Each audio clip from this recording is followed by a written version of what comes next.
আপনি যেদিন মরবেন সেদিনও মানুষ ভাত খাবে।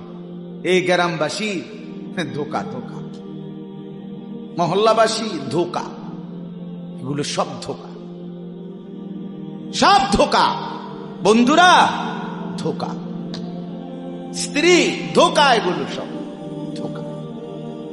সব ওই রাত্রে খানা খাবে, আপনারে দাফন করে আসে। আরো বেশি খাইব মানুষের ঘরের থেকে, যাইতে আইনা ভাত খাওয়া। আও হারাদিন কাঁদছেন আমনে, শরীর দুর্বল হয়ে যাব খানা না খাইলে। ভাত খা, খানা বন্ধ। লাশের সামনে, লাশের সামনে মুসলমান আজকে জানাজা, লাশ সামনে, এখানে দাঁড়াইয়া জিগায় খানাটা কোন দিন কইয়া লাইলে ভালো আছিল। কি আহা আহা।